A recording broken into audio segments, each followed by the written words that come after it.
Thomas Aquinas in the 13th century was asking this same question. He said there must have been a time when no physical things existed, but something can't come from nothing. That was his view. It's just been repeated by us. Something can come from nothing. Something can come from nothing. Something can come from nothing.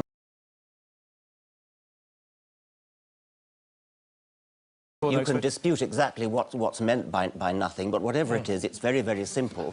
And why is that funny? Well, I think it's a bit funny to be trying to define nothing. But the trouble, well, there are many troubles with Richard's teachings, but a fundamental one is that he dumbs down God and he soups up nothing.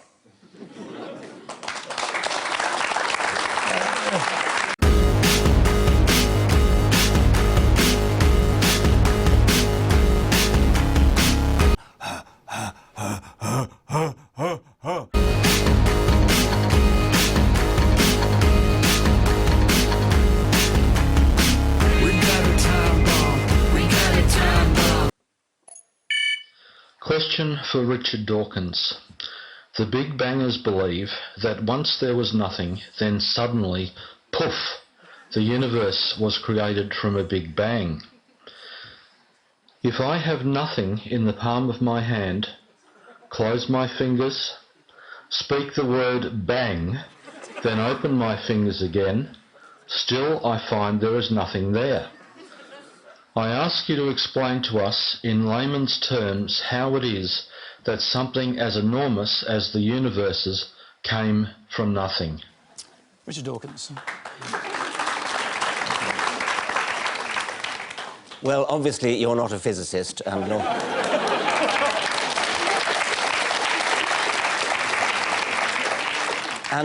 nor am I, and I am delighted to say that during my time in Australia I shall be having a number of conversations, public conversations, with my colleague Lawrence Krauss. Okay. 2 + 2 = 5, my t-shirt says, for extremely large values of 2. Now that's extremely important because in fact classical logic such as 2 + 2 = 5 is 4, it can equal 5 is wrong. Including one in the Sydney Opera House later, I think it's next week. And he's written a book on exactly that topic of how you can get something from nothing, and I shall be questioning him about that. Of course it's counterintuitive that you can get something from nothing. Of course common sense doesn't allow you to get something from nothing. That's why it's interesting. It's got to be interesting in order to give rise to the universe at all. Something pretty mysterious had to give rise to the origin of the universe. Now, if you want to replace a physical explanation by an intelligent God, that's an even worse explanation. It's an even more difficult explanation. What scientists are trying to do is to explain how you can get not just something, but the immense complexity of the world, of the universe, and of life. And science is making a pretty good fist of doing that. Life is now completely solved, barring the details. That was Darwin's contribution and Darwin's successors. Physicists are still working on the origin of the cosmos. Among them is Lawrence Krauss, whom I shall be talking to next week. Now, it is very mysterious how the universe came into being. It's a deeply mysterious and interesting question. And can I just interrupt? It's an old question, a very old question. Thomas Aquinas in the 13th century was asking this same question. He said there must have been a time when no physical things existed, but something can't come from nothing. That was his view. It's just been repeated by us. Something can come from nothing, and that's what physicists are now telling us. I could give you, you asked me to give you a layman's interpretation. It would be a very, very layman's interpretation.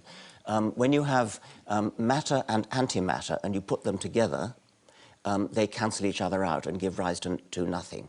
What Lawrence Krauss is now suggesting is that if you start with nothing, the process can go into reverse and produce matter and antimatter. The theory is still being worked out.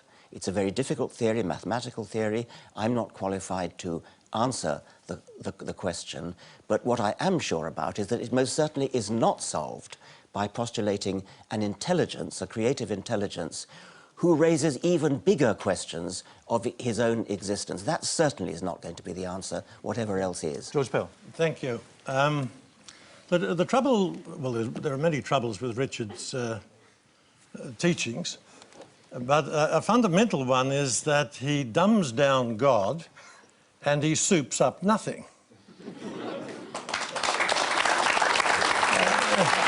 He continually talks as though God is some sort of upmarket figure within space and time. Now, from 450, 500 BC, where with the Greek philosophers, God is outside space and time. God is necessary, self-sufficient, uncaused, unconditioned. That's the hypothesis you've got to wrestle with. The second thing is that Krauss says nothing about the Big Bang coming out of nothing. Admittedly, he comes clean on about 6 pages from the end of his book, and I don't know whether Richard has read it that far because he gave it a foreword. What he says is what Richard is describing as nothing is a sort of a mixture of particles and perhaps a vacuum with electromagnetic forces working on it. That's what Krauss is talking about under the heading of nothing. And there's a very good review of this in the New York Times. Not a pro-religious paper at all, where Krauss is absolutely denied and demolished, although especially by his supporters claiming that he says things come out of nothing. He doesn't say that. It's a matter, you can quickly respond to that. You can dispute exactly what's meant by nothing, but whatever it is, it's very, very simple. And why is that funny? Well, I think it's a bit funny to be trying to define nothing.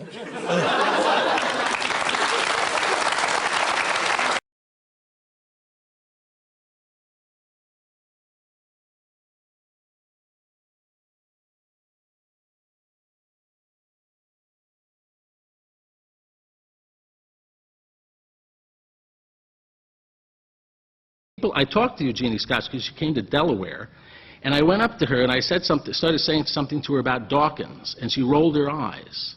And basically, what she thinks, though I think she's an atheist, is that people like Dawkins are doing a lot of damage by trying to hijack science and make everybody think that science is necessarily atheistic. She thinks that's harmful to science.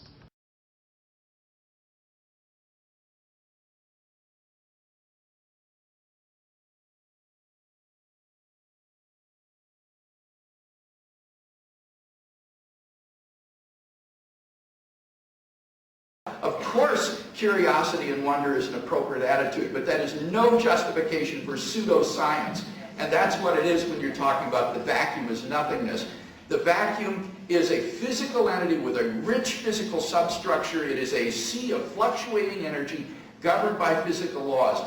It is not an example of things coming into being out of nothing. And when Dr. D'Souza says, well, maybe there are deeper level laws that show there's some possibility in nothingness for things to originate, that is pseudo-science. That is just utterly empty. I think it is so ironic that when people think there's a conflict between science and religion, they declare another victory in the battle between science and religion and jump on the bandwagon of science. But when science starts confirming religious beliefs, like in the beginning God created the heavens and the earth, all of a sudden they jump off the bandwagon of science and start deserting contemporary science in favor of these pseudo-scientific hypotheses. There are many troubles with Richard's teachings, but a fundamental one is that he dumbs down God and he soups up nothing.